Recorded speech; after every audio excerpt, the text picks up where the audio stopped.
But in passing, can we also talk about Macron's visit in Nigeria right now, and what they're trying to do to talk about security, Boko Haram, and also the G5 Sahel as well?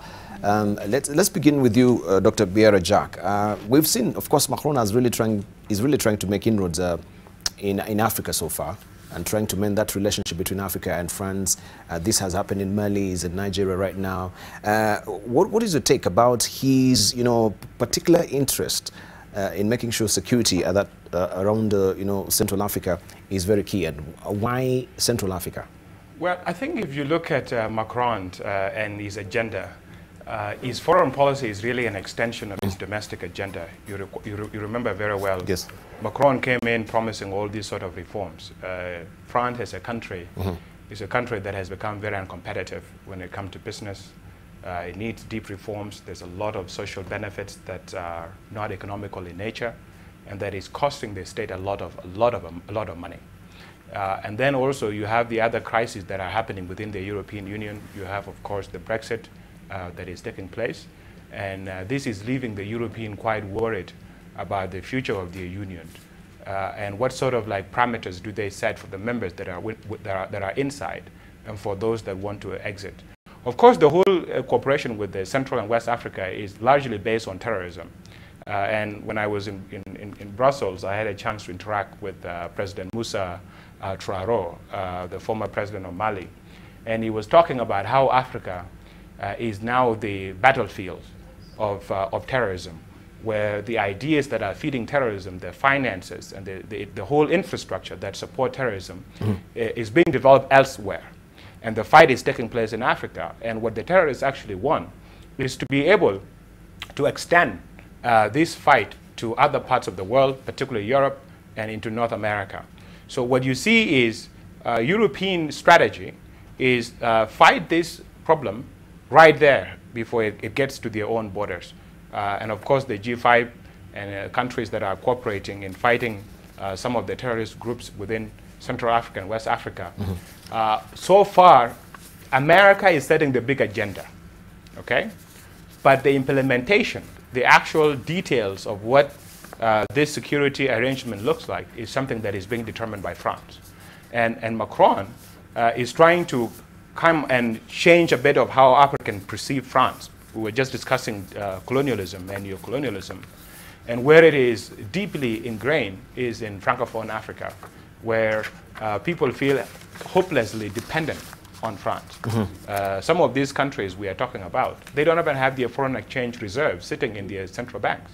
It's sitting in France, and they have currency that is being managed by France.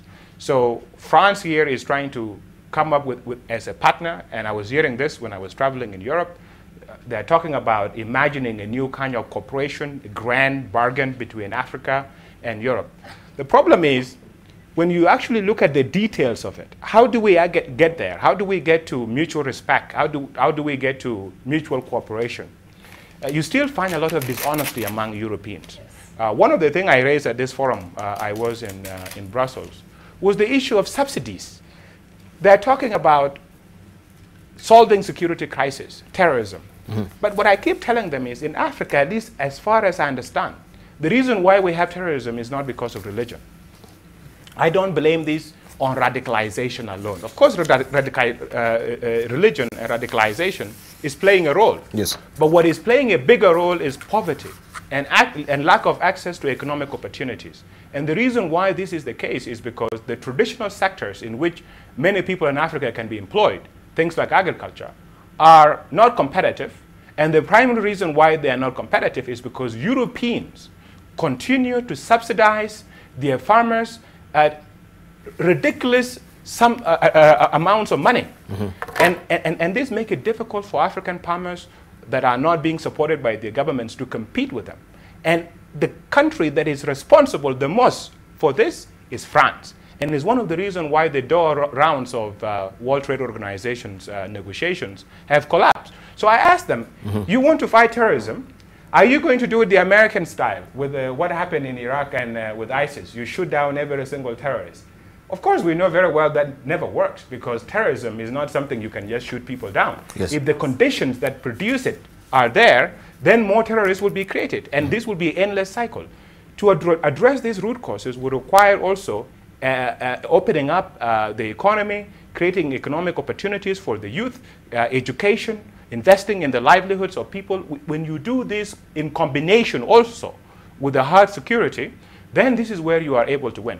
But for us to be able to do this effectively, we will need people like France and countries in Europe to remove their subsidies, think about security, not necessarily as Africa as a battlefield, but Africa as a strategic ally, and building up capacities of some of these militaries that are fighting. The only military really in all of these countries that has any real efficient capacity is Chad. All of these countries, if you look at their armies, these are armies that really have not been tested for a very long time. They don't have ability to do anything. It has been shocking to watch Nigeria, because I used to have a lot of respect for the Nigerian armed forces. But when you watch them against Boko Haram, you wonder what capacity do this military have? So building up those militaries, working also on the economic side, will be the only sure way in the long run to address this threat of terrorism. Thank you.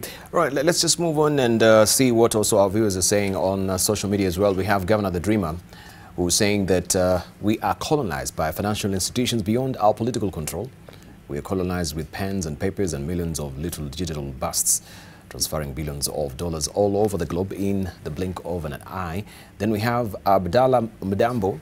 I just keep thinking about children growing up in places like South Sudan, Congo, and the ways that many people in the West simply accept the reality of perpetual violence against some people in ways they will never accept against others. John Githanga has this to say this morning. DR Congo, then known as Belgian Congo, was once in the 20th century the richest country in Africa, lacking in nothing. Today, with Joseph Kabila in power, it's one of the poorest and most insecure nations in the world. We have Jacob Abere Mtalala saying that remedy to Congo crisis need hybrid solution approach. First, Belgium and Americans need to ask forgiveness to Congolese. Secondly, all so-called Congolese elites overseas need be collected or ferried to Kinshasa by force. Please do the same for South Sudanese. Yes. I like that.